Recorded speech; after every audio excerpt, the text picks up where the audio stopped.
नाही नाही, हे शक्य नाही. ही जिवंतही मुळी आहे. तो उंदीर दुसऱ्या कशामुळे तरी मेला असेल. बस, खूप ऐकून घेतलं. आता सत्य समोर आलंय. ती मुळी विषारी आहे आणि हा रस पाजण्यामागचा तुमचा हेतूही. आणि तरीही हा रस जीवनदायी आहे असा तुमचा हट्टच असेल तर तूच पिऊन दाखव की. तात्काळ पिऊ आम्ही.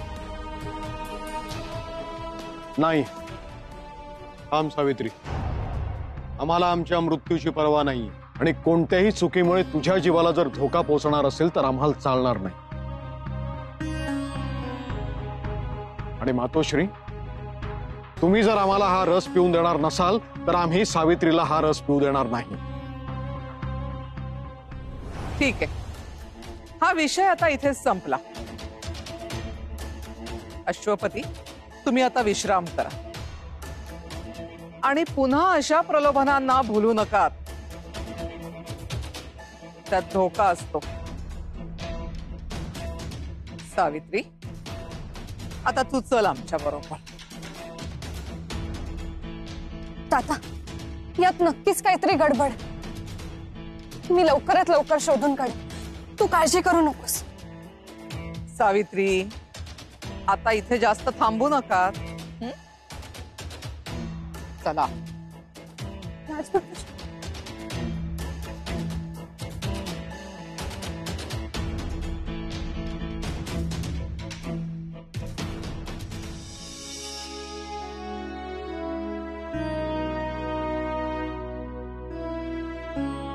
घास घशाखाली ना उतरत तर तो घेऊ नये. अंतरीचा आवाज जे सांगी ते ऐकीत तू सत्तू, तरच तुझ्या जीवात शांती. मस्त ठाऊक, तू जर त्या चोराच्या पित्यास वाचवण्यासाठी जात तर तुला सारे अडवीत. पण ते खरी ना, मनुष्य जीव, मग रानातला किंवा नगरातला, त्याचं मोल सारीक. आणि तो जीव जर तुझ्या कारणे जात असेल तर हुंब उसळी घेऊन त्या जीवाशी राखणं ही तुझी जबाबदारी असेल सत्तू. एखाद्याचा प्राण वाचविणे यासारखं पुण्य नाही. उठ आणि निघ, शोध त्या चोराशी आणि वाचव त्याच्या तातोचे प्राण.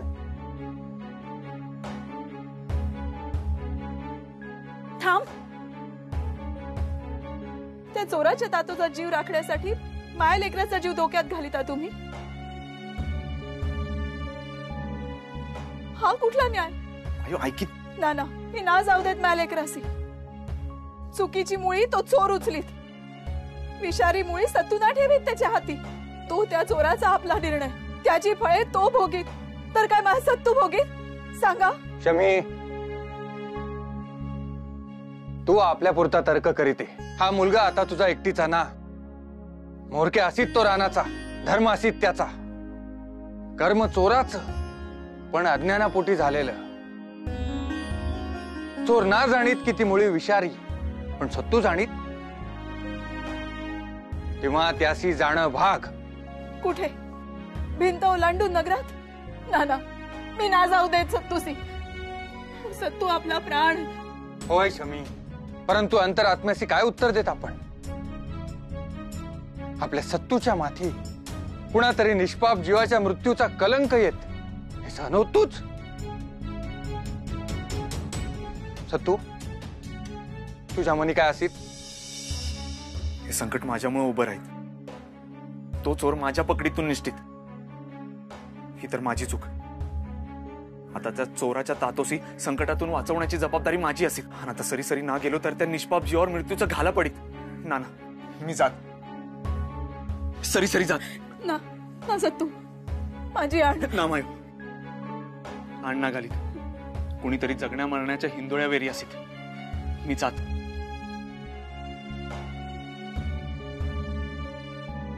सत्तूच्या जीवाचं रक्षण कोण करीत आता? आम्ही जो सन्मार्गावर चालिला त्याच्या जीवाचं रक्षण देव करीतो.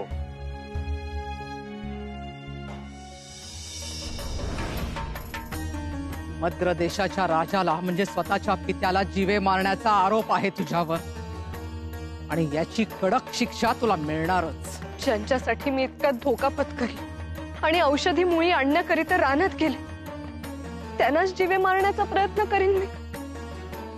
आणि तुम्ही तर माझ्या जन्मापासून पाहत आले तातांचं आणि माझं एकमेकांवर किती जीव आहे,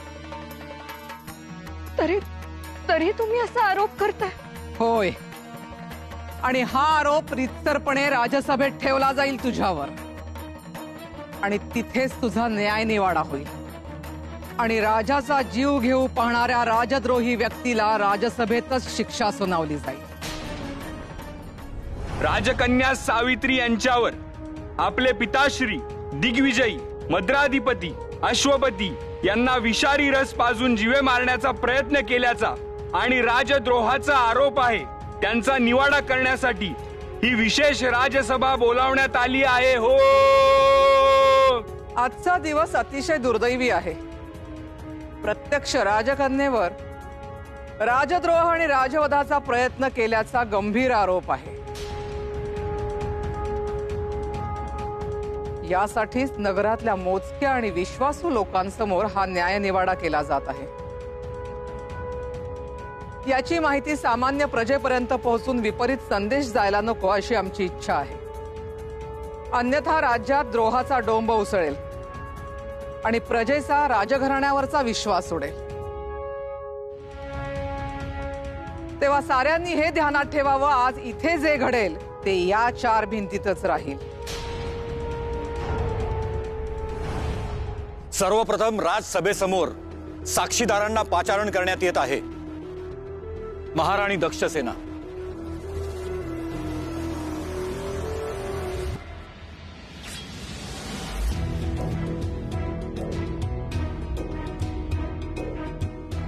प्रणाम राजमाता. जे पाहिलं जे ऐकलं ते सारं राजसभेला विदित करा. सांगायला अत्यंत दुःख होत आहे, परंतु कुणालाही विश्वासात न घेता राजकन्या सावित्री राजवाड्यातून पळून चोरून रानात गेल्या आणि एक मुळी हस्तगत करून परत आल्या. महाराजांना जे सावित्रीच्या फुलाच्या हट्टापायीच गेले इतके वर्ष अंथरुणाला खेळून आहेत, त्यांना सावित्रीने परोपरीने समजावून सांगितलं की त्या मुळीचा रस प्यायल्यानंतर महाराज खणखणीत बरे होतील. आणि महाराजांनी पुढचा मागचा कोणताही विचार केला नाही की आमचा राजमातांचा आणि मुख्य म्हणजे राजवैद्यांचाही सल्ला घेतला नाही आणि तो रस प्यायला ते तयार झाले. परंतु आमच्या मनाला ही गोष्ट पटली नाही, म्हणून आम्ही तातडीने ही भयंकर गोष्ट तुम्हाला सांगायला आलो. त्याच्या पुढे काय घडलं हे तुम्हाला ठाऊकच आहे. राजमाता, मी इतकंच सांगू इच्छिते की तुम्ही होतात म्हणून महाराजांचे प्राण वाचले, अन्यथा घटनेचा विपरीत अर्थ घेतला. आरोपीला बोलण्याची परवानगी दिली होती, मध्ये बोलण्याची हिंमतच कशी झाली तुझी? आरोपीला सक्त आज्ञा आहे की आपले तोंड बंद ठेवावे. सैनिकांनी आपली साक्ष द्यावी.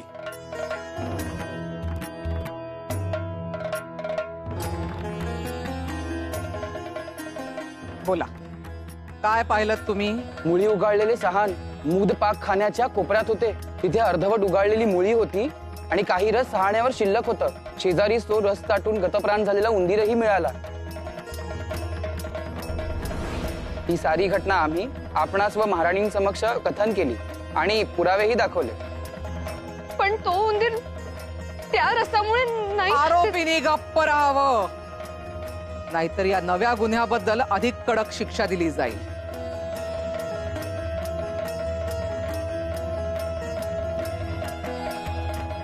बोला राजवैद्य. आपण दाखवलेल्या मुळीचा उल्लेख कोणत्याही ग्रंथात सापडला नाही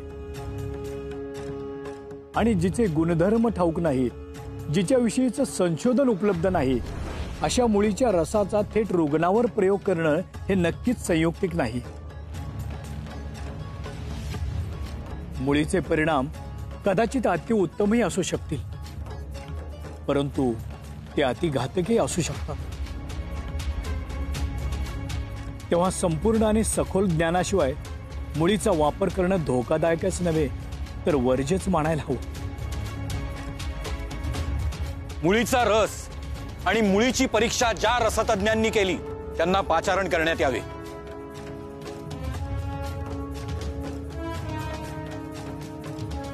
आम्हाला उपलब्ध केलेल्या मुळीची आणि रसाची प्रथम परीक्षा केली असता मुळी आणि तिचा रस अत्यंत घातक आणि अत्यंत विषारी आहे असा आमचा निष्कर्ष आहे. आम्ही एवढंच म्हणू शकतो की अनेक वेळा औषधी मुळे ओळखण्यात अज्ञानी व्यक्तीची गल्लत होऊ शकते, तेव्हा औषधी समजून चुकून ही विषारी मुळे आणण्याची शक्यता नकारता येत नाही. आता तुझ्या समोर 2 मुळी ठेवीत आम्ही, एक औषधी एक विषारी. तू जर खरोखरच औषधी मुळी ओळखीत तर ठीक. रसतज्ञांनी व्यक्त केलेली शंका खरी असू शकते, परंतु परंतु माझ्या मनात कपट नव्हतं. मी तात्याला जीवे मारण्याचा प्रयत्न नाही केलाय, तरी मी शिक्षा भोगायला तयार आहे. तुझ्या तयार असण्या नसण्याचा काही प्रश्नच येत नाही.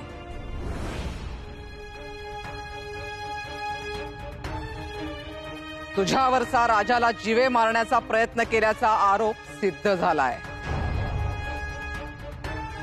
तेव्हा शिक्षा ही भोगावीच लागेल. आणि या आरोपाला एकच शिक्षा, ती म्हणजे मृत्यूदंड. आणि यातून तुला कुणीही वाचवू शकत नाही.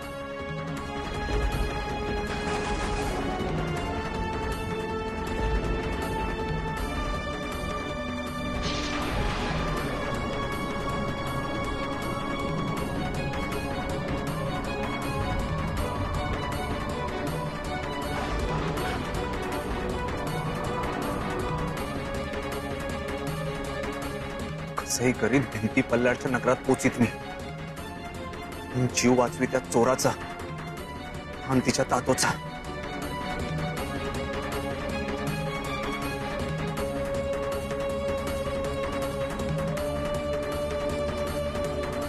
सैनिकांची नजर चुकीत चढू लागी माझी भिंत. आवाज न करी आणि झाडांचा आधार घेत पाऊल टाकी तर शक्य होत, पण शक्य करूच हवं मच. सत्तू सत्तू सत्तू थांब थांब थांब, आम्ही आहेत सत्तू.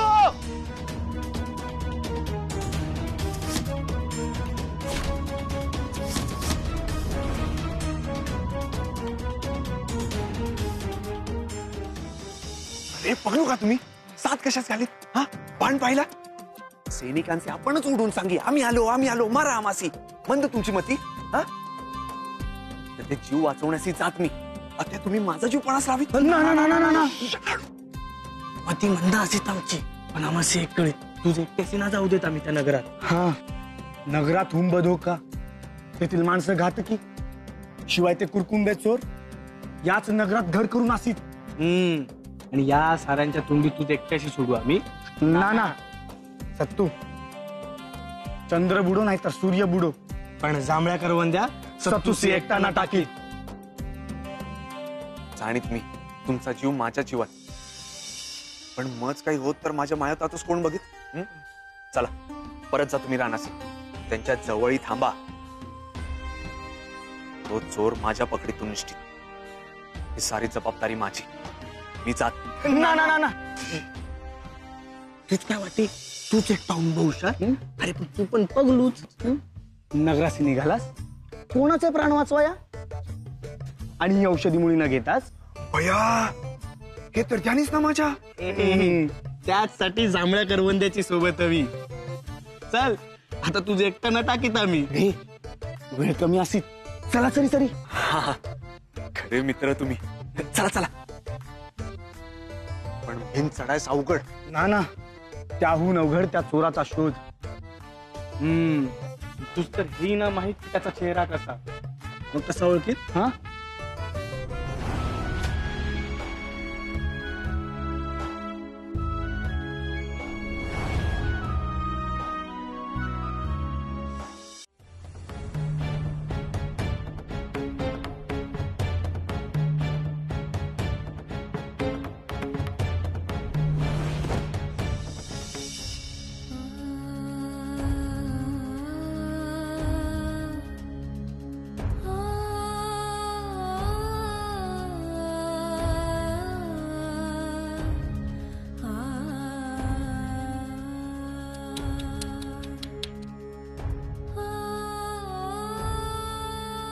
कसा वाटतोय नवीन महाल?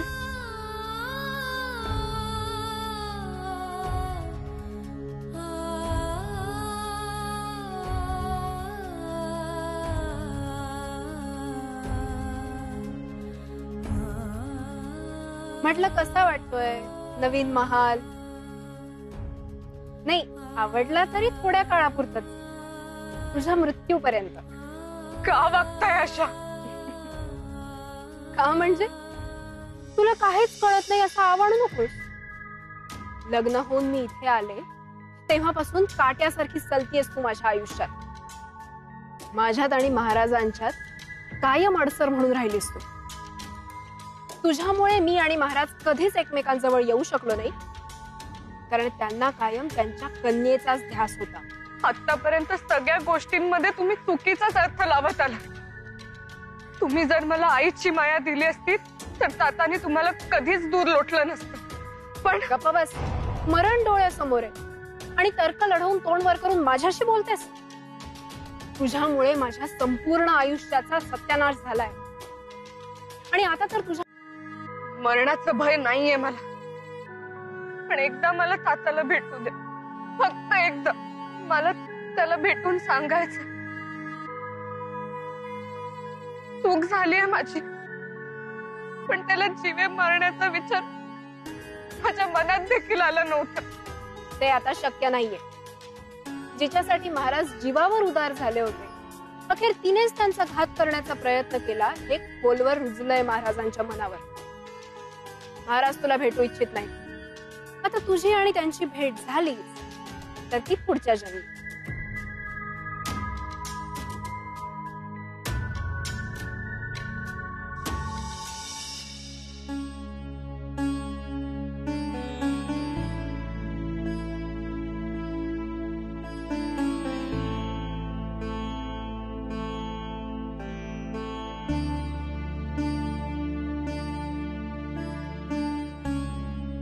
अशी कशी चूक झाली माझ्याकडनं? ताताने खरंच तो रस प्यायला असता तर? नाही ताता, मी असं करेन का रे मुद्दाम? मला फक्त तुला एकदा भेटायचं, फक्त एकदा. कोणीतरी मला मदत करा ताता, ताता.